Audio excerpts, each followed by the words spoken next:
नमस्ते विद्यार्थियों। आज हम पढ़ने जा रहे हैं उच्चारण दोष। उच्चारण दोष क्या होता है? हम जब बोलते हैं किसी शब्द को या किसी वाक्य को, उस समय हम सही तरीके से वर्णों का उच्चारण नहीं कर पाते हैं। इस कारण की वजह से उच्चारण दोष सामने आता है। यह उच्चारण दोष किसी क्षेत्र विशेष के अंदर देखा जा सकता है। जैसे हमारे यहाँ पर वागड़ी भाषा का उपयोग किया जाता है और हमारी जो राज्य भाषा है वह हिंदी है। अब जब हम हिंदी भाषा का उपयोग करेंगे तो हमारी जो क्षेत्रीय भाषा जो है वह क्षेत्रीय भाषा भी, उसके अंदर हम क्षेत्रीय भाषा के जो शब्द है उसका उपयोग हम कर लेंगे। तो क्या हो गया? हमारा जो उच्चारण था उसके अंदर दोष आ गया। क्यों? क्योंकि हमने वागड़ी शब्द जो है या वागड़ी भाषा के जो शब्द है उन शब्दों का उपयोग भी हमने हिंदी के अंदर कर लिया। जैसे आपकी जो हिंदी भाषा है या हमारी जो हिंदी भाषा है, उस हिंदी भाषा के शुद्ध उच्चारण उत्तर प्रदेश में किया जाता है। कौन से राज्य में किया जाता है? शुद्ध रूप से हिंदी का उपयोग उत्तर प्रदेश में किया जाता है। शुद्ध रूप से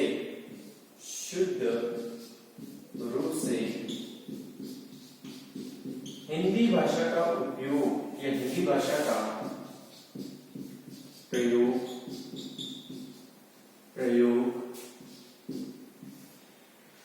उत्तर प्रदेश में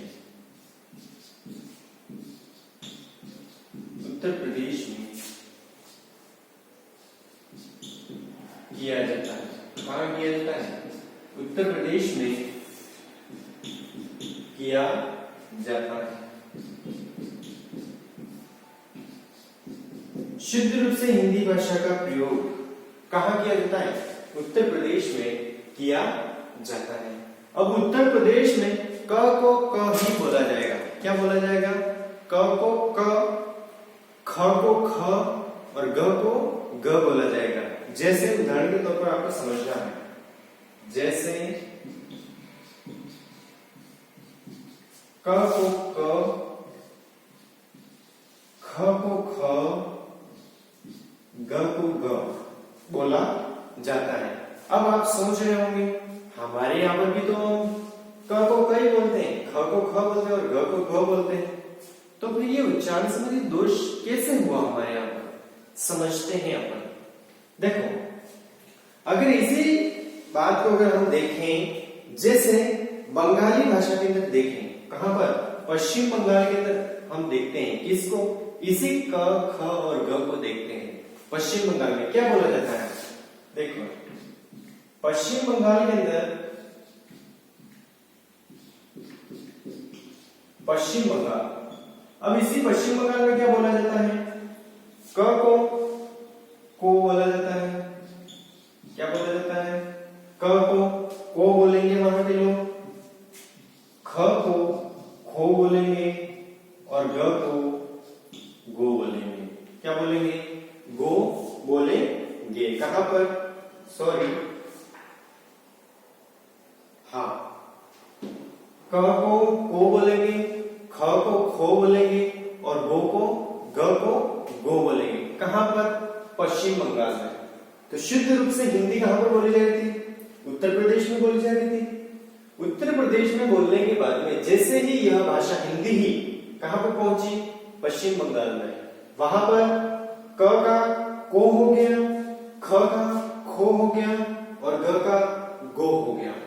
आया परिवर्तन हिंदी भाषा के अंदर। यहां पर क्या हो गया? उच्चारण संबंधी दोष हो गया, क्योंकि हिंदी भाषा जो थी वह पश्चिम बंगाल तक जाते जाते अपना रूप परिवर्तन हो गया उसके अंदर। कैसे परिवर्तन हो गया? उच्चारण के कारण। अब वहां के लोगों का उच्चारण संबंधी दोष है ये। इसमें हिंदी का कोई हिंदी भाषा की कोई गलती नहीं है, इसके अंदर किसकी गलती है? उच्चारण की गलती है। किसकी? उच्चारण संबंधी दोष पाया गया। अब यही हिंदी भाषा पंजाब के अंदर पहुंचती है तो क्या होता है? देखना, पंजाब के अंदर पहुंची, क का का हो गया, क का क्या हो गया? का हो गया, ख का खा हो गया और ग का गा हो गया। कहां पर? पंजाब में। और यही हिंदी भाषा हमारे राजस्थान के अंदर पहुंचती है तो क्या हो जाता है? देखना,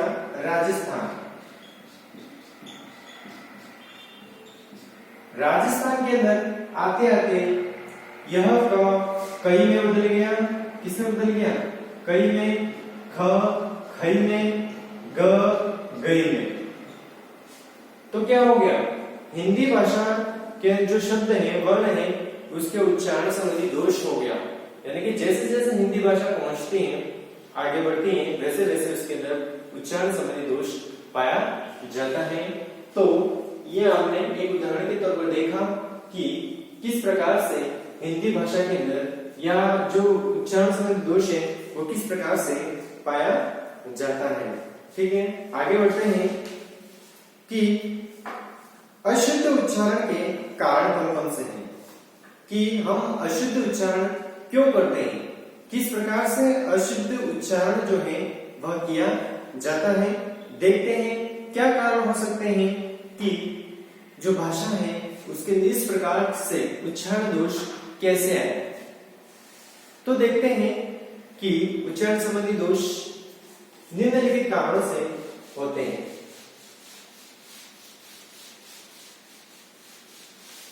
उच्चारण दोष के कारण निम्नलिखित हैं।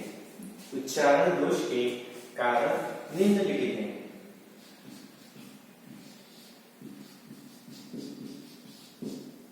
उच्चारण दोष के कारण निम्नलिखित हैं। क्या है? निम्नलिखित है। किसके? उच्चारण के दोष। इसके अंदर पहला दोष है पारिवारिक अथवा सामाजिक वातावरण का प्रभाव। पारिवारिक अथवा पारिवारिक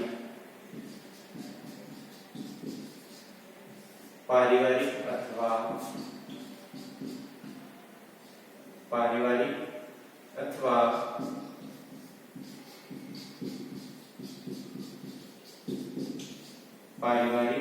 अथवा सामाजिक वातावरण का प्रभाव। सामाजिक वातावरण का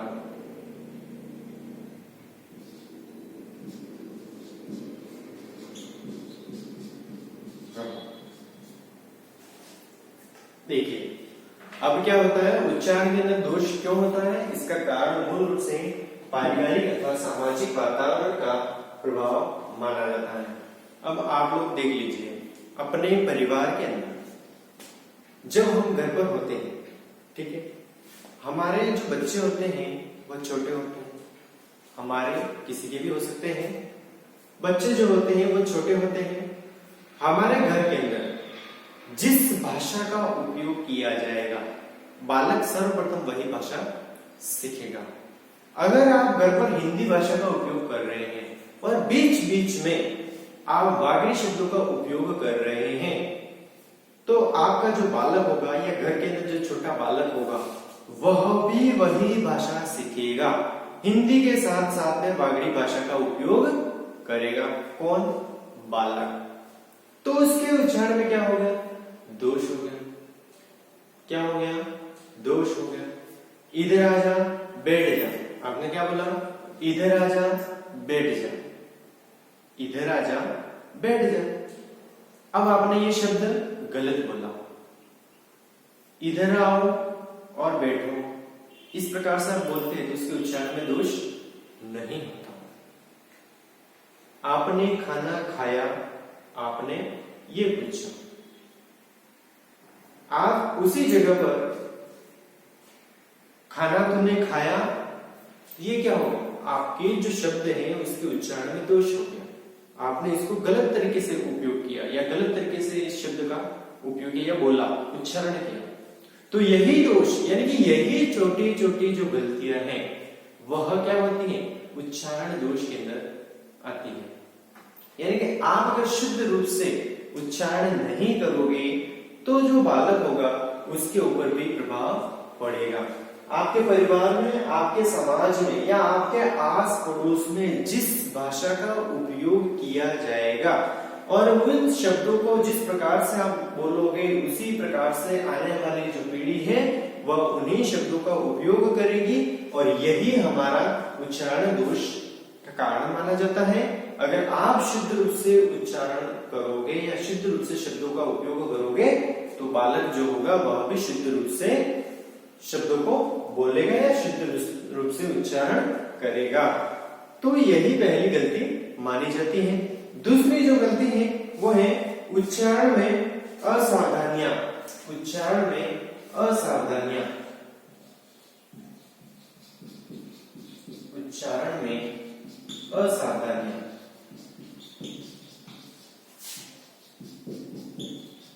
उच्चारण में असावधानियां। अब उच्चारण में असावधानियां, आप खुद शब्दों का सही रूप से उपयोग नहीं करोगे या आप गलत रूप से शब्दों को उच्चारित करोगे तो शब्द के अंदर गलती होगी ही होगी। शब्द आप कोई भी वाक्य बोलते हो उसको पूर्ण रूप से बोलिए। जैसे कि उदाहरण के तौर पर देखते हैं, आपने क्या किया, प्रताप, ये क्या लिखा है, प्रताप।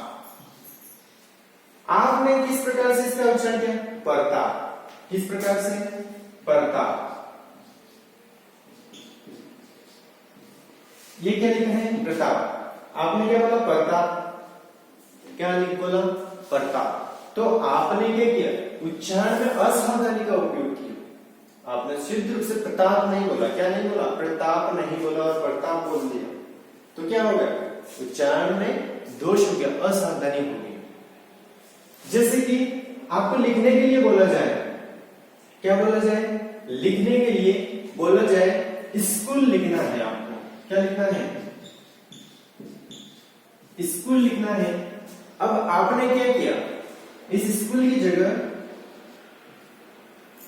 क्या लिख दिया, स्कूल। ये भी तो स्कूल ही है, क्या है, आपने ई लगा दिया, स्कूल। स्कूल क्या हो गया, असावधानी। आपने लिखने और बोलने में असावधानी कर दी, जिस वजह से क्या हो गया, उच्चारण में दोष हो गया। तो आपको इस प्रकार से असावधानियां नहीं करनी है, ठीक है। दूसरा कार्य क्या होता है, तीसरा असावधानी होने में यानी कि उच्चारण में दोष होने का कारण यही होता है कि वर्णमाला का गलत उच्चारण, वर्णमाला का गलत उच्चारण, वर्णमाला का गलत उच्चारण, वर्णमाला का गलत उच्चारण। आप अगर वर्णमाला का गलत उच्चारण करेंगे, किसका, वर्णमाला का गलत उच्चारण करेंगे तो आपके शब्द दोष यानी कि शब्दों के अंदर दोष उत्पन्न होगा ही होगा। आप कोई भी शब्द या कोई भी वर्ण बोल रहे हैं उसके अंदर तनिक भी गलती मत कीजिए। जैसे कि सर्वाधिक गलतियां कहां होती है, बता दूं, ये लिखा है के और ये लिखा है कई। क्या लिखा है, कई। अब के और कई, के कई, ये कई लिखा है, इसको अगर आप के बोल दोगे तो क्या होगा, उच्चारण में दोष हो गया। आपको ए लिखने के लिए बोला, क्या ए लिखने के लिए बोला और आपने क्या लिख दिया, ये लिखा। क्या लिखा, ए, मैंने क्या बोला, ए लिखो, आपने ए लिख दिया। अब क्या होगी, ये क्या होगी, गलती होगी, आपने ए की जगह आई लिख दिया। आपको क्या लिखना था, ए लिखना था, आपने क्या लिख दिया, आई लिख दिया। तो आपने वर्णमाला का गलत उच्चारण किया। ये ए ये है और आपने आई को क्या बोल दिया, ए बोल दिया। ये क्या है, ई, एक है ई, ये फर्क है। तो आपने जैसे भी उच्चारण किया ई, इसको क्या, इस शब्द पर आपने इस वर्ण पर जोर नहीं दिया। क्या नहीं दिया? जोर नहीं दिया। यहां पर आपको ई बोलना था। क्या बोला था? ई, ऐसे बोला था। आपने क्या बोला? ई। तो ये क्या, कौन सी बोल दिया ये? तो आपके जो वर्णमाला है या उसके अंदर आपने क्या कर दिया? गलत कर दिया, यानी उच्चारण सही नहीं किया। इस वजह से क्या होगी? गलती होगी या उच्चारण में दोष उत्पन्न हो गया। अगला देखते हैं, अगले क्या कारण हो सकता है उच्चारण दोष कैसे होता है? अक्षरों और मात्राओं के ज्ञान का अभाव।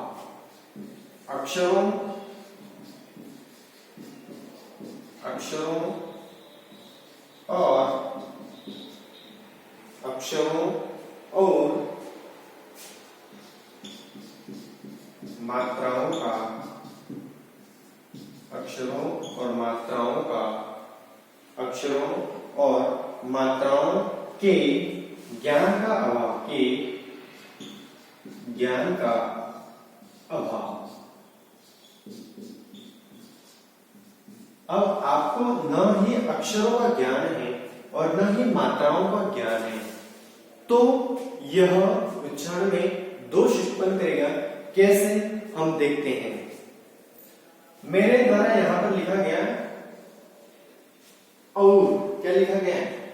और लिखा गया है। अब और कैसे लिखा जाएगा? और लिखने के लिए आपको एक शब्द, एक ही मात्रा का उपयोग करना था। कितनी मात्रा का? एक मात्रा का। लेकिन आपको पूर्ण रूप से ज्ञान नहीं था, इसकी वजह से गलती हो गई। अब मैं क्या बोल रहा हूं? इसको और बोल रहा हूं। जैसे कि अक्षरों और मात्राओं के ज्ञान का अभाव। मैंने यहां पर क्या बोला? और, जबकि और लिखा कैसे जाता है? इस प्रकार से लिखा जाता है और, लेकिन मुझे यहां पर क्या बोलना था? और बोलना था। अक्षरों और मात्राओं के ज्ञान का अभाव। तो मैंने क्या किया? मुझे मात्राओं का ज्ञान नहीं था, मुझे अक्षरों का ज्ञान नहीं था। हो सकता है मैं यहां और की जगह एक ही मात्रा करता तो ये और हो जाता। क्या होता? और। अक्षरों और मात्राओं के ज्ञान का अभाव। जबकि शुद्ध रूप से क्या लिखा जाता है? और लिखा जाता है। इसका उच्चारण कैसे किया जाता है? और किया जाता है। तो इस प्रकार से आपको जब अगर मात्राओं का ज्ञान नहीं होगा, अक्षरों का ज्ञान नहीं होगा, तो क्या होगी? यह उच्चारण संबंधी दोष होगा। आप पूर्ण रूप से उस शब्द को पढ़ नहीं पाओगे और न ही उसको समझ पाओगे। ठीक है? तो ये छोटी छोटी जो गलतियां होती हैं, उन्हें गलतियों को हमें नहीं करना है। ये उच्चारण दोष के अंदर आती है। इसके बाद में देश, प्रांत अथवा क्षेत्रीय भेद। देश अथवा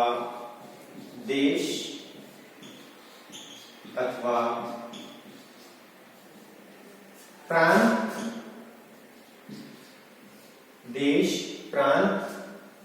देश अथवा प्रांत और क्षेत्रीय भेद। ये मैंने आपको बता दिया था सबसे पहले कि जैसे कि उत्तर प्रदेश के अंदर शुद्ध हिंदी का उपयोग किया जाता है। जैसे क को क ही बोला जाता है, ख को ख ही बोला जाता है और ग को ग ही बोला जाता है। कहां पर? यूपी में, उत्तर प्रदेश में। अब इसी को अगर हम देखें पश्चिम बंगाल में, तो पश्चिम बंगाल के अंदर क्या बोला जाता है? क को ओ बोला जाता है, ख को खो बोला जाता है और ग को गो बोला जाता है। क्या बोला जाता है? गो। ये कहां बोला जाता है? पश्चिम बंगाल में। यानी कि देखो, देश एक ही देश, अलग अलग प्रांत। क्या है? अलग अलग प्रांत और क्षेत्रीय, यानी कि अलग अलग क्षेत्र में। उत्तर प्रदेश में ये बोला जाता है, पश्चिम बंगाल के अंदर ये बोला जाता है। अब पंजाब की बात करें, क को का, ख को खा, ग को घा। राजस्थान की बात करें, क को कई, ख को खई, ग को गई, ये बोला जाता है। यानी कि एक ही शब्द लेकिन अलग अलग प्रांतों में, अलग अलग क्षेत्रों में उसका उच्चारण अलग अलग किया जाता है। इस कारण यह दोष पाया जाता है। यानी कि क्षेत्रीयता के कारण, यानी कि प्रांत के अंदर हर प्रांत की अलग अलग भाषा होती है। उस भाषाओं के कारण ही जो शब्द होते हैं, अक्षर होते हैं, वर्ण होते हैं, उनके अंदर उच्चारण संबंधी दोष पाया जाता है।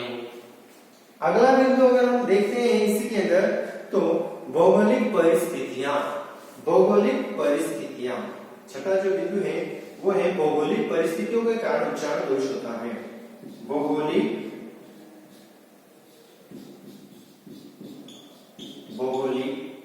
परिस्थितियां,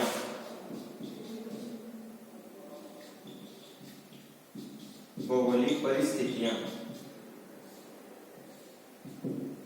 भौगोलिक परिस्थितियों के कारण भी उच्चारण संबंधी दोष पाया जाता है। जैसे आप यूरोप के अंदर जाइए, यानी कि भारत को छोड़कर यूरोप के अंदर जाइए, वहां पर सर्वाधिक ठंड होती है, ठंडा माहौल होता है, ठंडा क्षेत्र होता है। वहां के जो लोग होंगे वह हिंदी नहीं बोल पाएंगे। उच्चारण संबंधी दोष सर्वाधिक भौगोलिक क्षेत्रों में पाया जाता है। जहां पर सर्वाधिक गर्मी होगी वहां का जो वातावरण अलग है, वहां का वातावरण अलग होने की वजह से वहां का जो उच्चारण होगा वह भी अलग तरीके से होगा। यानी कि बहुत लंबे क्षेत्र के अंदर, लंबे अंतराल जो होता है क्षेत्र का, या ज्यादा दूरियां होने की वजह से भी अलग अलग उच्चारण होता है। वहां के जगह पर लोगों को आप जब बोलेंगे और देखोगे और हमारे यहाँ पर बोलेंगे उसको देखोगे, बहुत ही परिवर्तन होगा। तो भौगोलिक परिस्थितियां जो होती हैं उनके कारण भी बोली में परिवर्तन होता है, या शब्दों के अंदर परिवर्तन होता है, या उच्चारण संबंधी दोष पाया जाता है। अगला जो है शारीरिक अंगों का विकार। शारीरिक अंगों के विकार के कारण भी परिवर्तन आता है।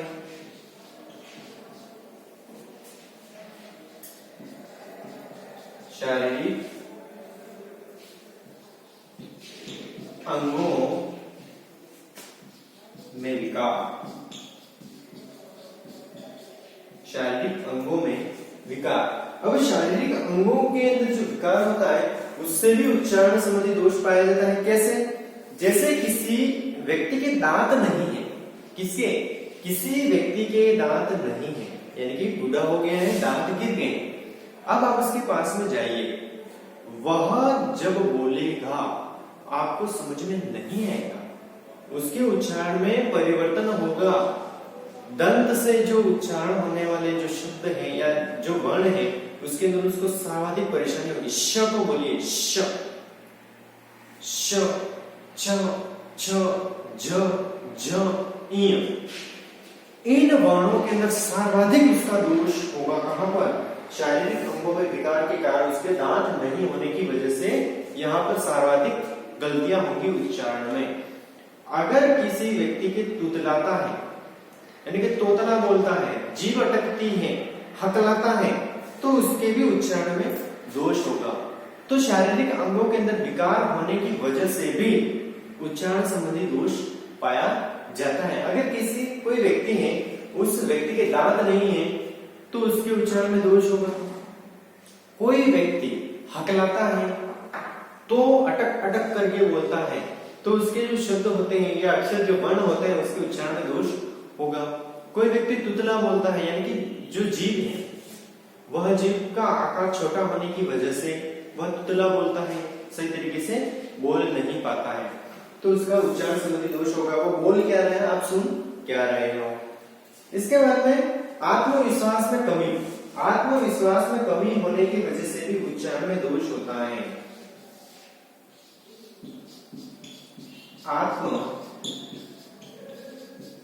आत्मविश्वास में कमी। ये कमी सर्वाधिक कहां पर देखी जाती है?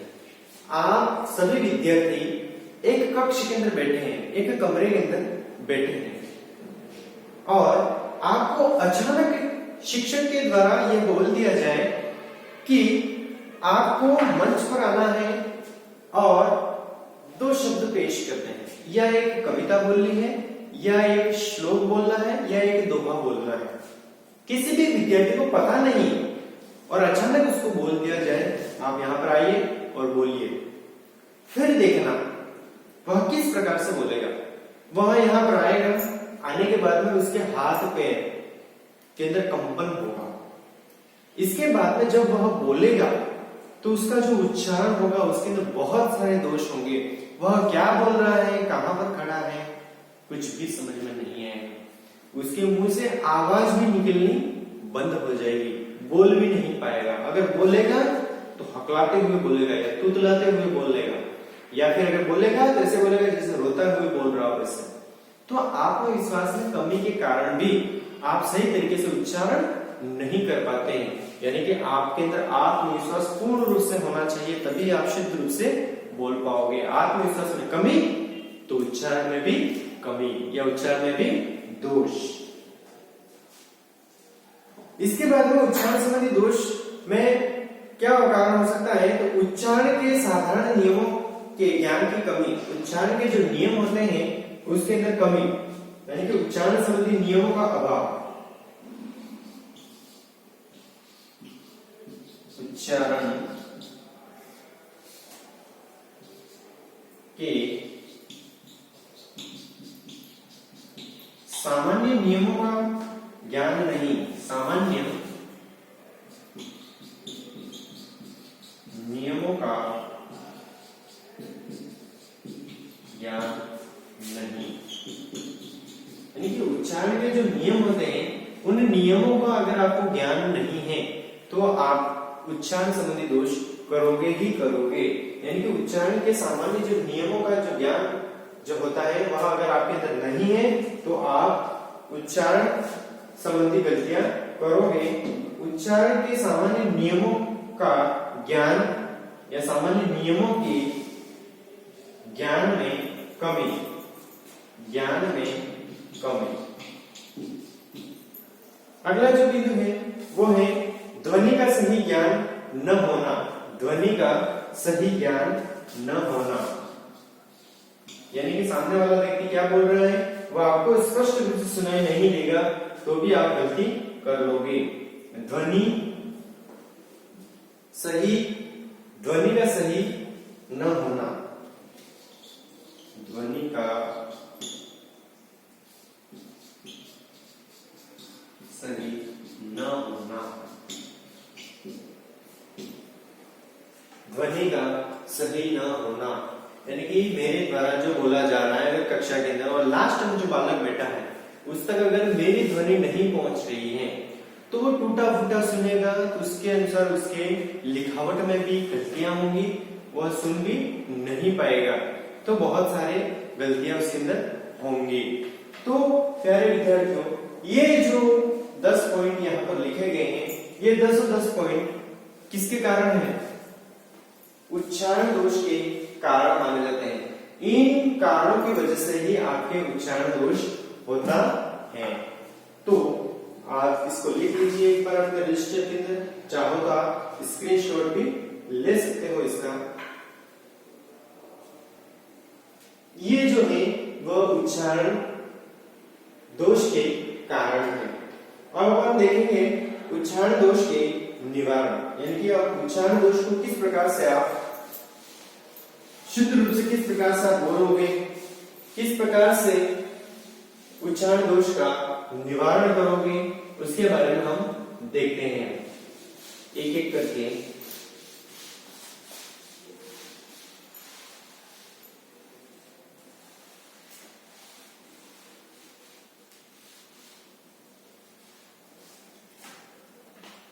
उच्चारण दोषों का निवारण, उच्चारण दोषों का निवारण किस प्रकार से किया जाए? उच्चारण दोषों का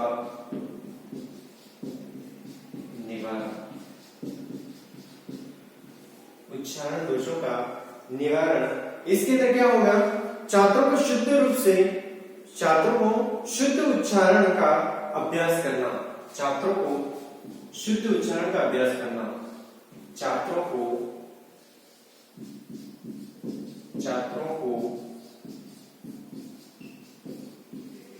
शुद्ध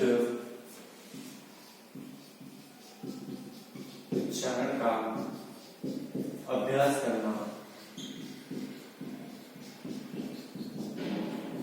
देखो, आपको कोई भी शब्द लिखाया जाए, कोई वाक्य लिखाया जाए, तो आप शुद्ध रूप से उसका उच्चारण करोगे। अगर आपको समझ में नहीं आ रहा है या बोलने में किसी प्रकार की कठिनाई हो रही है, आप नहीं समझ पा रहे हो, तो उस शब्द को बार बार दोहराइए और पूर्ण रूप से उस शब्द को याद कीजिए। ऐसा नहीं कि श को स बोल रहे हैं, च को छ बोल रहे हैं, इस प्रकार से नहीं होना चाहिए। सर्वाधिक गलतियां होती हैं। ये क्या है? अक्ष, अक्ष, ठीक। इसके बाद ये च, श, यहां पर गलतियां होती है। च को क्या बोल रहे हैं? स बोल रहे हैं। श को क्या बोल रहे हैं? स बोल रहे हैं। छ को क्या बोल रहे हैं? स बोल रहे हैं। ये क्या होगी? उच्चारण संबंधी आपके दोष हो गए। आपको पूर्ण रूप से इसको च बोलते हैं, श बोलते हैं, स बोलते हैं, छ बोलते हैं, अक्ष बोलते हैं। इस प्रकार से आपको अभ्यास करना चाहिए। किसको? छात्रों को। जब तक आप शुद्ध रूप से उसको नहीं बोल पाते हो, तब तक उसके पीछे हाथ धोके पड़ जाइए और उसको याद कीजिए अच्छी तरीके से। उसके लिए किसी भी प्रकार का दोष नहीं होना चाहिए। जब तक दोष निवारण न हो, तब तक क्या कीजिए? शुद्ध उच्चारण का अभ्यास कीजिए। इसके बाद में क्या होता है कि अध्यापक का अपना उच्चारण शुद्ध करना। अगर अध्यापक के अंदर भी उच्चारण संबंधी दोष है, तो उसको शुद्ध करना। अध्यापक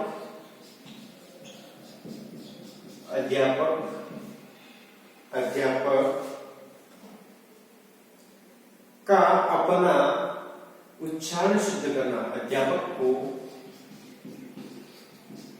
अपना उच्चारण शुद्ध करना।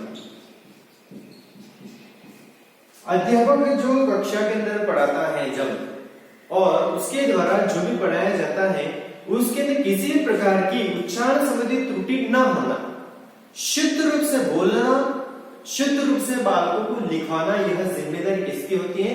अध्यापक की होती है। अध्यापक को किसी भी प्रकार की गलती नहीं करनी चाहिए, न बोलने में, न लिखवाने में, न ही समझाने में। तो ही बालक का उच्चारण संबंधी जो दोष है उसका निवारण हो पाएगा। अध्यापक खुद ही अगर क्लास के अंदर गलती करेगा उच्चारण में, तो बालक जो होंगे वह भी गलती करेंगे, क्योंकि जो बालक होते हैं वह उसी का अनुसरण करते हैं। अनुसरण के द्वारा ही किसी भी भाषा का ज्ञान प्राप्त किया जा सकता है। इसीलिए अध्यापक को अपने उच्चारण में शुद्ध या शुद्ध करना चाहिए। अध्यापक को अपना उच्चारण शुद्ध करना। इसके बाद में छात्रों को ध्वनि के तत्वों से परिचय कराना। छात्रों को अगला छात्रों को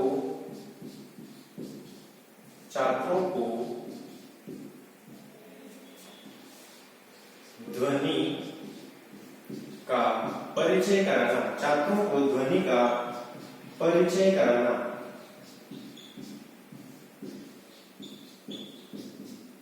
अभी छात्रों को ध्वनि का परिचय कैसे करवाया जाएगा? जैसे कि च, ख, क, ई, ऐ, इस प्रकार से छात्रों को आप परिचय कराइए ध्वनि का। जैसे आपने च बोला है, च। अब बालक अगर च को च ही लिख देंगे तो समझ जाइए कि छात्रों को ध्वनि का परिचय हो चुका है। अगर आपने च बोला है और छात्र इस प्रकार से छ लिखता है, तो छात्रों को ध्वनि का परिचय नहीं हुआ। यानी कि जब आपका कर्तव्य बनता है कि आप छात्रों को शुद्ध रूप से ध्वनि का परिचय कराएं, तो अगर आप छात्रों को ध्वनि का परिचय करा दोगे तो किसी भी प्रकार की गलती नहीं होगी। इसके बाद में है उच्चारण प्रतियोगिताओं का आयोजन। उच्चारण प्रतियोगिताओं का आयोजन करना। किसका? उच्चारण प्रतियोगिताओं का आयोजन करना। उच्चारण प्रतियोगिताओं का उच्चारण प्रतियोगिताओं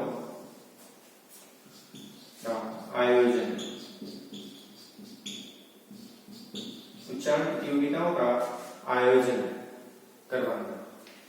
अब क्या होता है, स्कूल में विद्यार्थी होते हैं, उन विद्यार्थियों को आप समग्र एक जगह पर इकट्ठा कीजिए या बिठाइए। इसके बाद में आप प्रतियोगिताओं का आयोजन करवाइए।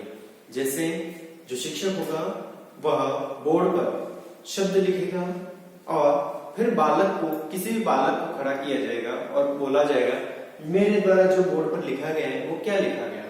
तो बालक शुद्ध रूप से उच्चारण करेगा। जो भी बालक शुद्ध रूप से सर्वाधिक उच्चारण करेगा उसको पुरस्कृत कीजिए, इनाम दीजिए उसको। इससे क्या होगा, दूसरे बालक भी शुद्ध रूप से उच्चारण करना सीखेंगे। और कोई बालक अगर वहां पर उस शब्द को सही रूप से उच्चारण नहीं कर रहा है, उस बालक को आपको समझाना है कि यह जो शब्द लिखा है, जैसे कि इंद्र, क्या लिखा है, इंद्र लिखा है। अब बहुत सारे विद्यार्थी जो होते हैं इस इंद्र को क्या लिखेंगे, इंद्र, क्या लिखेंगे, इंद्र। इंद्र जब बोलेंगे ये क्या हुआ, उनको उच्चारण संबंधी दोष हो गया। आप उसको बोलिए कि इंद्र को इंद्र ना बोल करके क्या बोला जाएगा, इंद्र बोला जाएगा।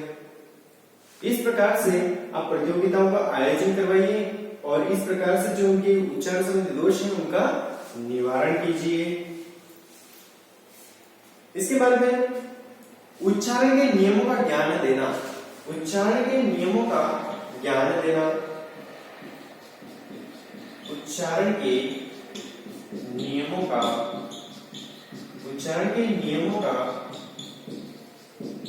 ज्ञान देना। कोई भी शब्द किस प्रकार से उच्चारित किया जाता है, किस प्रकार से बोला जाता है, आप उन नियमों का ज्ञान कराइए। बालक किसी भी प्रकार की गलती नहीं करेगा। इसके बाद में है समास, संधि, समाज, संधि, प्रत्यय, उपसर्ग का प्रयोग कहां पर करना है, ये भी आप बालकों को बताइए। समाज,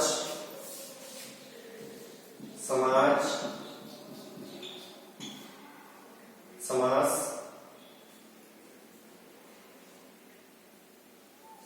समास, संधि, समास, संधि, प्रत्यय, उपसर्ग, छंद का उपयोग,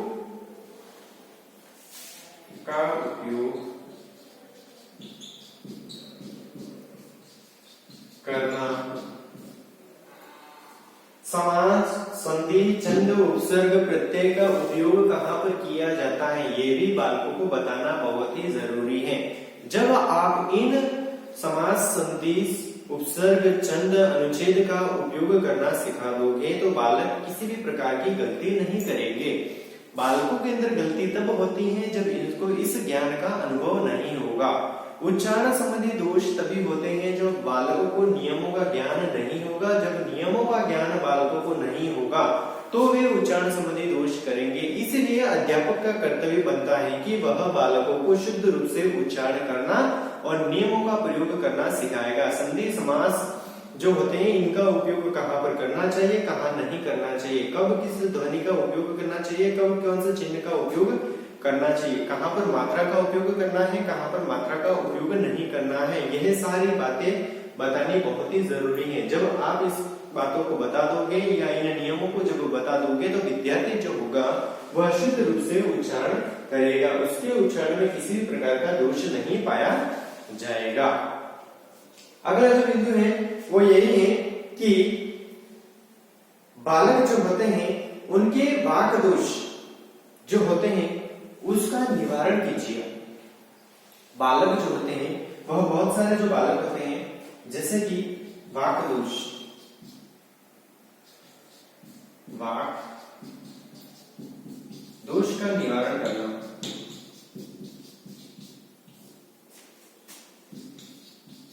वाक दोष का निवारण करना। वाक दोष क्या होता है कि बहुत सी बार बालक जो होते हैं वह क्या होता है, नाक से बोलना, नाक से बोलना, हकलाना, तुतलाना आदि का निदान और उपचार कराना चाहिए। वाक दोष का निवारण करना, यानी कि बालक जो होते हैं वह सही तरीके से उच्चारण नहीं कर पाते हैं, तो उसका वाक दोष का निवारण करना, जैसे कि नाक से बोलने वाले जो शब्द होते हैं उसके अंदर गलतियां करते हैं बालक जब हकलाते हैं तो सही तरीके से नहीं बोल पाते हैं, और जब तुतला करके बोलते हैं तो सही प्रकार से नहीं बोलते हैं, तो उनका इस दोष के अंदर उसका बालकों का निवारण करना।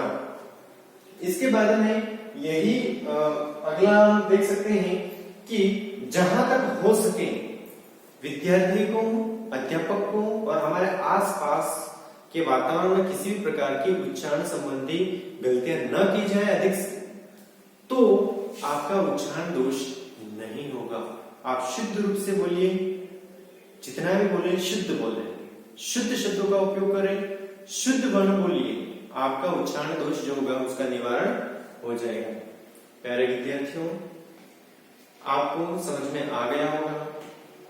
अगर किसी विद्यार्थी को समझ में नहीं आया है, वीडियो को पुनः देख लीजिएगा। आज का हमारा जो टॉपिक है वो यहीं पर संपन्न होता है। धन्यवाद।